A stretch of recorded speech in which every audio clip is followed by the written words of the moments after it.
plateau. On l'a dit, on le répète, une trêve qui, sitôt adoptée, a été entravée. Ça nous en dit long, et Jacques Berès y faisait référence, sur ces lignes rouges sans cesse répétées, sans cesse renouvelées par les dirigeants du monde entier et qui ne sont jamais respectées. Écoutez, on peut se poser la question de savoir jusqu'à où le cynisme des politiques peut aller, tout simplement parce que plusieurs fois ils ont avancé leur volonté de frapper le régime syrien sans passer à l'action. On se souvient de cette fameuse ligne rouge dressée par Barack Obama.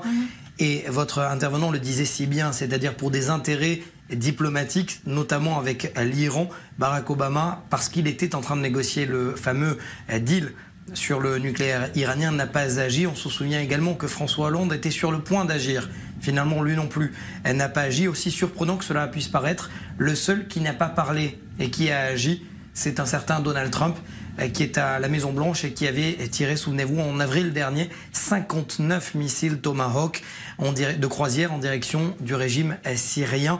Alors, jusqu'à aujourd'hui, personne n'a osé de nouveau répéter l'action de Donald Trump. Reste à savoir si Emmanuel Macron, et j'appellerais ça la chronique de la faiblesse de la ligne rouge, c'est-à-dire en mai dernier, Emmanuel Macron disait vouloir agir s'il y avait des preuves d'attaque chimique. Nous sommes aujourd'hui en février, toujours pas d'action du président français. Ces armes chimiques, justement, elles sont envoyées par le régime ou les rebelles, tour à tour. En tout cas, une chose est sûre, c'est que Bachar el-Assad, c'est pas le seul à en disposer.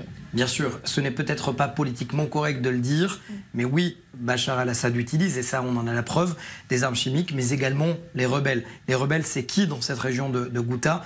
Eh bien, ce sont notamment les Jabhat Fatah al-Sham, c'est-à-dire l'ex-front al-Nusra, mais également des rebelles modérés qui possèdent des stocks d'armes chimiques pris au régime de Bachar al-Assad, notamment du gaz chlore, moutarde, sarin. On sait qu'il y a eu toutes sortes également de produits chimiques mixés les uns aux autres pour utiliser et envoyer des bombes chimiques. Pourquoi? Parce que cela sert aussi les intérêts, leurs propres intérêts, en gazant leurs propres frères et leur propre population.